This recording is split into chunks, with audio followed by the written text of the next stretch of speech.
Assalamualaikum warahmatullahi wabarakatuh.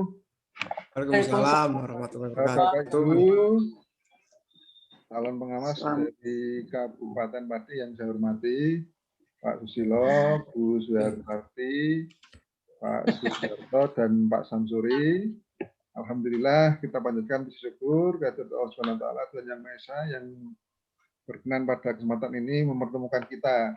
Jadi pertemuan pertama sebenarnya memang hanya perkenalan dan mungkin kalau dalam bahasa penjenengan sosialisasi dengan mentor.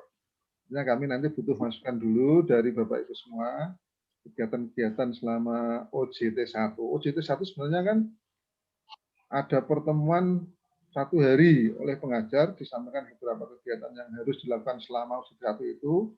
Kemudian di dalam pelaksanaannya di lapangan OJT 1 itu kami mendampingi beberapa permasalahan, mungkin kalau muncul, kalau tidak, memang alhamdulillah berarti Bapak Ibu sudah berjalan lancar.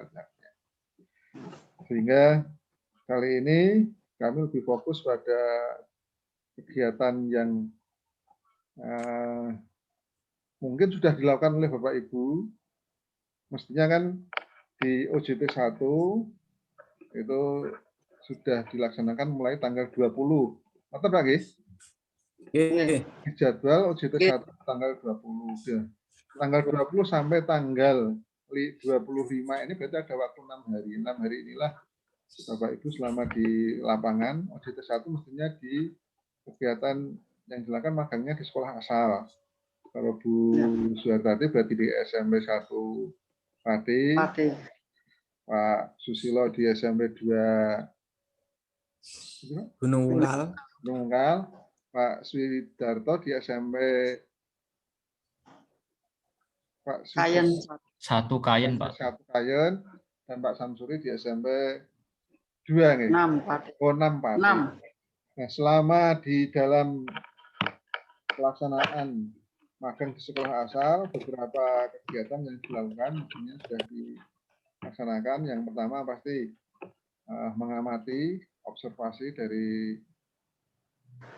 kegiatan itu untuk mendapatkan hasil data maupun fakta yang ada di lapangan. Data dan fakta di lapangan itu nanti akan dituangkan dalam, kemarin yang sudah bisa saya lihat di tugas 2 kalau tidak salah. Tugas 2 ya. Di tugas 2 itu Bapak Ibu rangkum dari pengamatan di sekolah asal. Di sekolah asal itu bisa hasil dari wawancara dengan Bapak Ibu guru, Bapak kepala sekolah atau warga sekolah atau siswa, kalau perlu enggak apa-apa, semuanya bisa dilakukan dengan cara yang pertama wawancara, yang kedua mungkin diamati langsung, yang ketiga bisa studi dokumen juga. Data-data itu biar valid dan memang sebagai fakta yang betul-betul ada di sekolah Bapak Ibu. Kemudian setelah itu dituangkan dalam LK2 itu, tugas LK2 di mana ada kekuatan dan kelemahan. Kekuatan dan kelemahan itulah dituangkan sebanyak-banyaknya. Jadi mungkin bisa kekuatan, bisa kelemahan. Padahal yang dicari nanti kan kelemahannya. Karena yang akan ditangani adalah endingnya nanti adalah Bapak Ibu akan membuat tindakan kepengawasan dalam bentuk supervisi akademik, mungkin dalam bentuk pembinaan atau apalah yang Bapak Ibu rencanakan dari permasalahan yang muncul. Yang kedua, dari identifikasi masalah diambil dari Bapak Ibu yang temukan dari kelebihan dan kelemahan, kemudian tuangkan di identifikasi masalah, berapapun dituangkan dulu sebanyak-banyaknya, setelah itu baru diambil yang terakhir tadi untuk Tindakan. Yang Rencana tindakan. Karena tindakan diambil dari masalah yang paling urgen. Bapak Ibu ambil satu saja lah atau dua saja itu saya kira kelebihan. Satu saja cukup. Nah ini alur yang dilalui seperti itu. Di OJT 1 memang titik tekannya di LK 2 itu, dan kemudian direncanakan nanti masuk di LK 3. Nah itu diantaranya beberapa hal yang mungkin sudah dilakukan oleh Bapak Ibu di sekolah. Nah ini saya malah butuh masukan dari Bapak Ibu untuk pelaksanaan kegiatan yang sudah dilaksanakan di sekolah asal untuk OJT 1-nya itu mengalami kendala apa atau sudah berjalan sampai sebatas mana.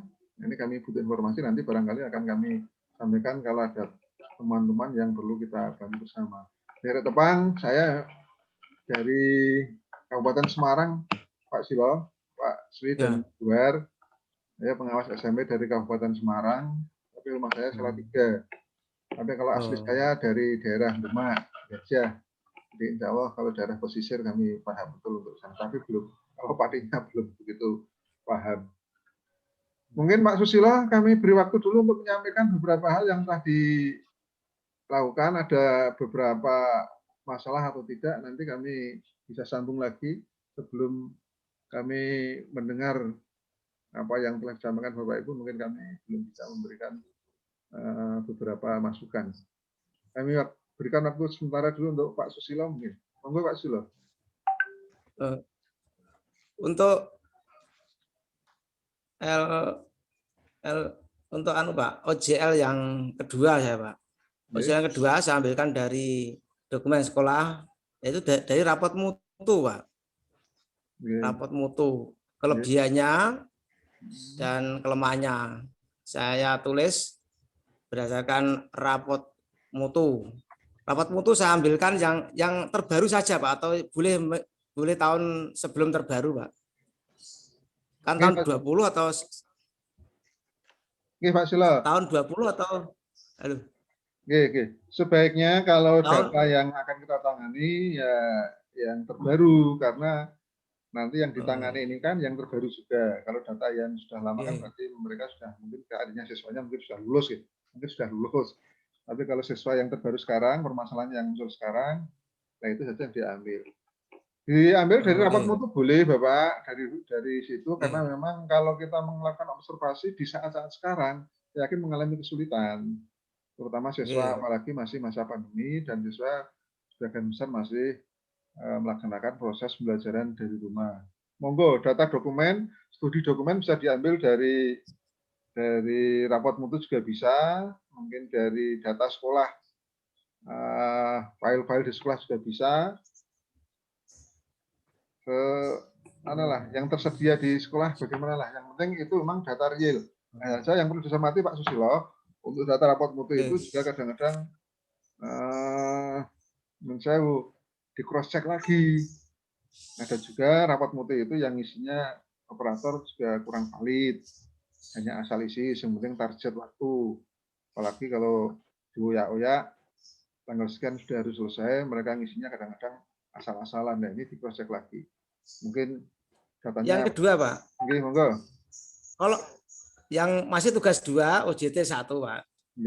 Tadi kan kekuatan dan kelemahannya. Sekarang masuk ke identifikasi masalah pembelajaran. Terus saya ambil yang kelemahannya saja Pak. Ada beberapa itu saya sebaik-baiknya itu kelemahannya. Saya ambil hanya kelemahannya saja Pak. Yang kolom identifikasi masalah pembelajaran. Lalu saya ambil yang paling utama, yang masalah utama yang terkait pembelajaran hanya 1 Pak. Yang kolom ke D atau yang ketiga. Saya ambil yang paling utama dari identifikasi masalah pembelajaran di kolom C tadi. Betul begitu Pak ya? Oke, leres Pak Silo, leres. Memang di identifikasi masalah kita cari masalahnya, namanya aja masalah, kita cari masalah yang muncul sebanyak-banyaknya. Kita tempatkan di kolom D itu yang paling utama. Dan saya Bapak Ibu, samping pertimbangan yang paling utama, karena ini tindakan kepengawasan, dipertimbangkan juga. Nah, kira-kira yang memang bisa kita tangani, yang bisa kita pecahkan masalahnya dengan teknik kepengawasan yang akan kita praktekkan.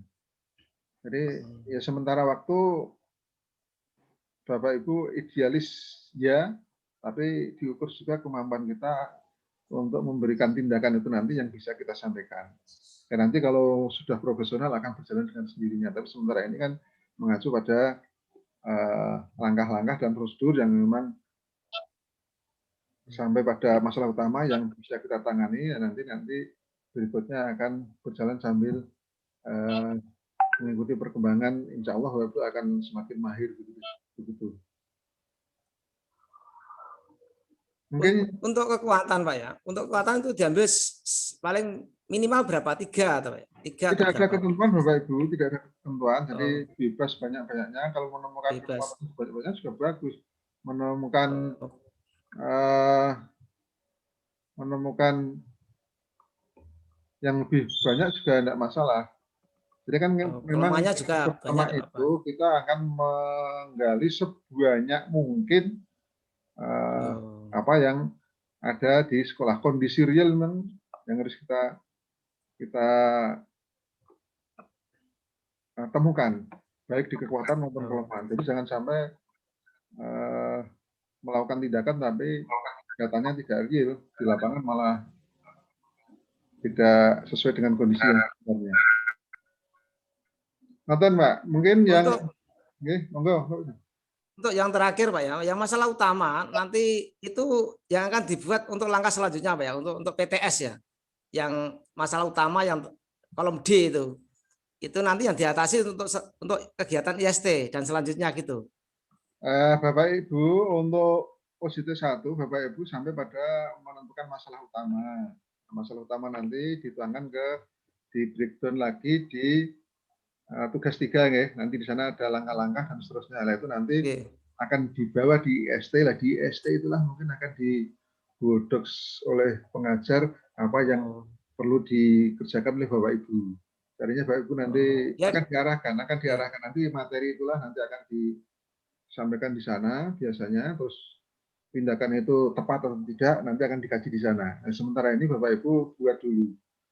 Seandainya pembinaan, nah di pembinaan itu Bapak Ibu cari di buku panduan pengawas itu kan ada.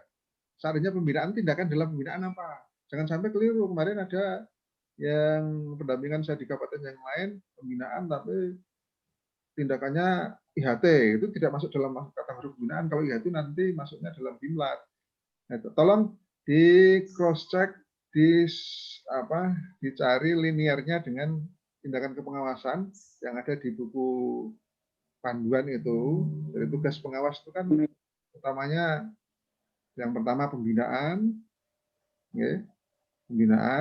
yang kedua pemantauan 8 standar itu, kemudian penilaian kinerja guru dan penilaian kinerja kepala sekolah. Yang keempat adalah pembimbingan. Betul. BIMLAT itu termasuk BIMLAT maaf.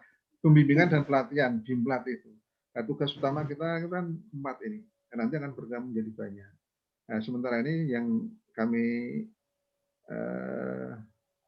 ketahui dari pengalaman itu tindakan untuk pengawasan sekarang yang terpenting adalah untuk kegiatan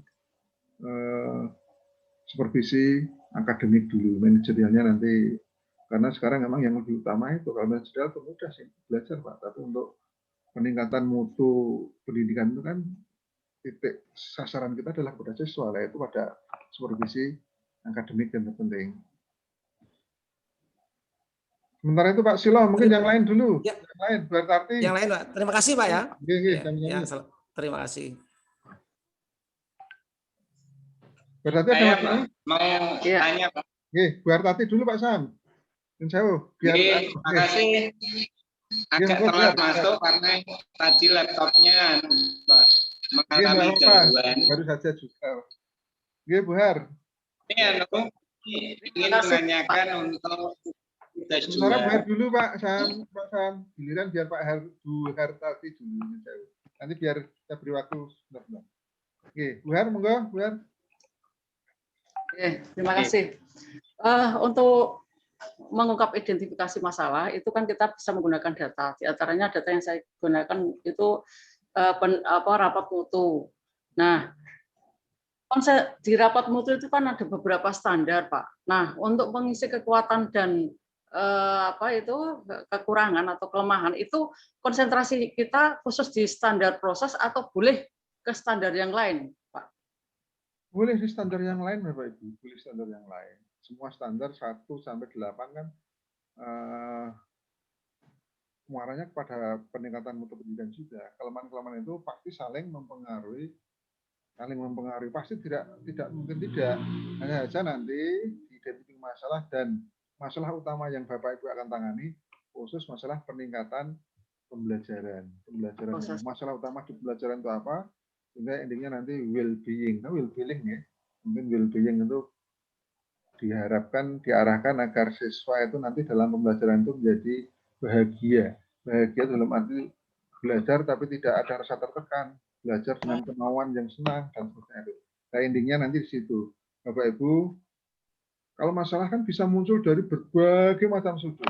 Standar 1 sampai 8 bisa saja akan muncul. Termasuk pembiayaan walaupun tidak terkait langsung dengan pembelajaran, pasti akan mempengaruhi dengan kurangnya pendanaan di alat pembelajaran.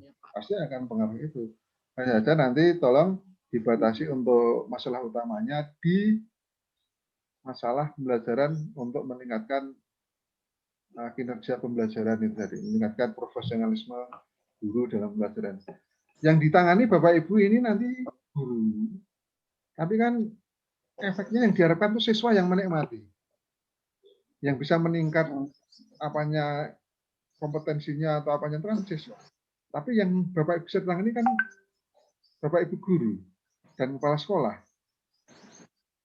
Bapak Ibu nanti berhubungannya dengan Bapak Ibu kepala sekolah dan guru, tapi hasil yang diharapkan adalah dinikmati oleh peserta didik. Siswa.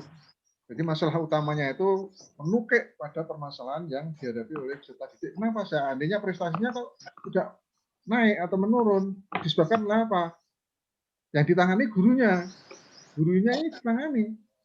Tapi biar meningkatkan prestasi siswanya yang bisa naik.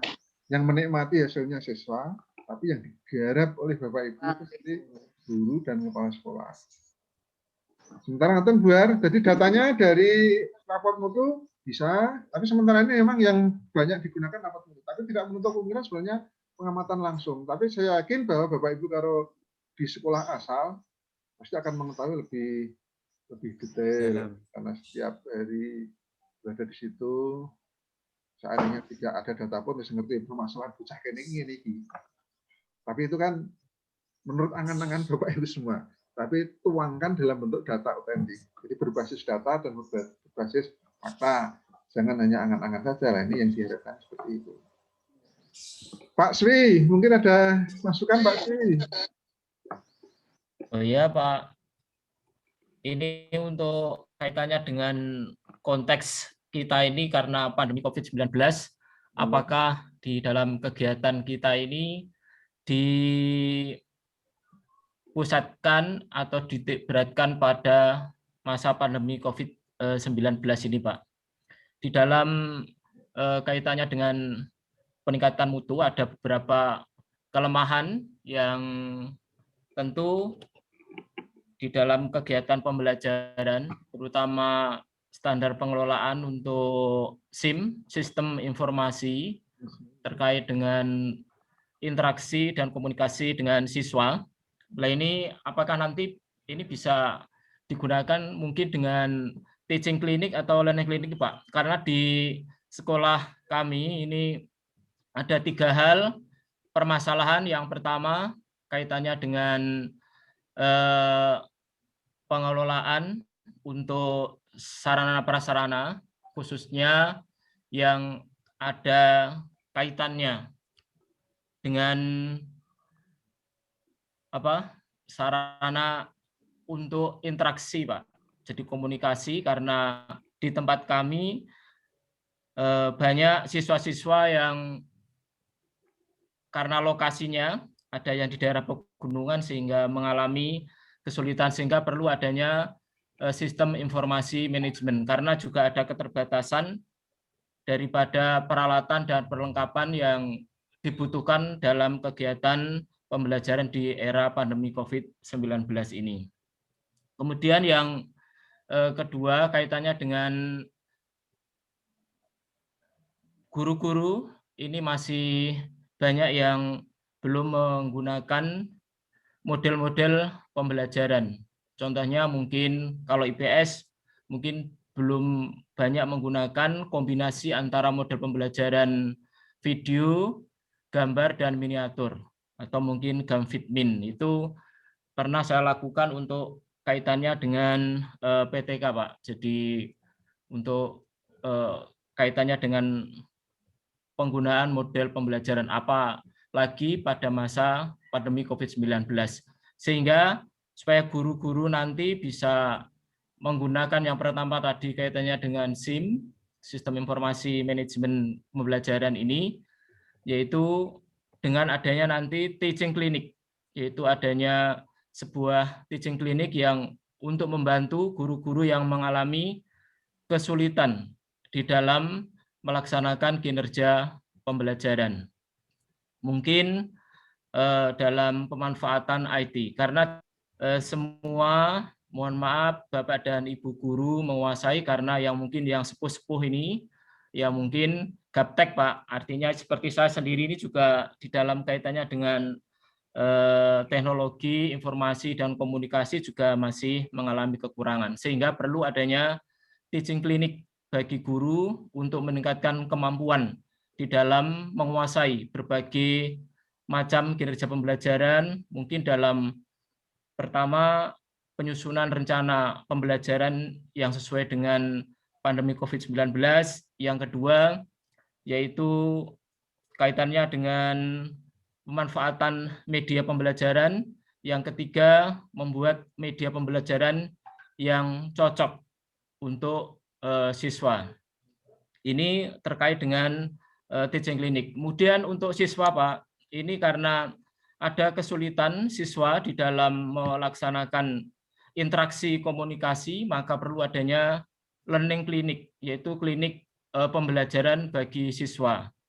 Jadi supaya nanti siswa mampu untuk apabila siswa ini mengalami kesulitan, nanti ada sebuah klinik di sekolah yang bisa menangani. Karena di dalamnya nanti di klinik itu ada petugas-petugas klinik yang karena di SMP ini ada 13 mata pelajaran dan di SMP itu ada MGMP sekolah, maka ini yang nanti mengasuh yaitu para guru-guru dan nanti dikoordinir oleh guru BP, sehingga kesulitan-kesulitan siswa yang dialami pada era pandemi COVID-19 terkait dengan kinerja pembelajaran ini bisa terpecahkan dan terentaskan masalahnya. Karena ada 3 hal permasalahan yang dihadapi. Pertama, siswa ini mengalami kesulitan ketika melakukan berbagai interaksi dengan komunikasi dengan guru. Kemudian kepala sekolah juga beliau mengalami kesulitan di dalam hal penyiapan sarana prasarana yang memadai untuk kegiatan pembelajaran di era pandemi COVID-19 ini, dan guru juga masih banyak yang mengalami kesulitan, dan terutama terkait dengan manajemen pembelajaran, Pak. Jadi manajemen pembelajaran terkait dengan penilaian, kemudian pengelolaan rencana pembelajaran, dan nanti pelaksanaan pembelajaran. Ini yang menurut kami perlu diperbaiki, sehingga ini saya sampaikan kepada teman-teman dan Bapak ini mentor, agar apakah konteks kita ini karena di era pandemi COVID-19 ini difokuskan nanti untuk supervisi dan praktik kinerja kita ini nanti apakah di pandemi COVID-19 atau di era normal. Terima kasih. Matur nuwun Pak Swidarto, masukannya dan bagus sekali ya. Artinya kebetulan kita memang berada pada situasi yang tidak lagi sebagaimana halnya kita selama ini melakukan pembelajaran terhadap peserta didik. Dan kebetulan pada kesempatan ini adalah masa pandemi dan saya yakin pembelajaran tatap muka sangat terganggu, sangat terganggu. Pak Swi, pada prinsipnya Pak Swi yang akan tangan itu bagus sekali. Artinya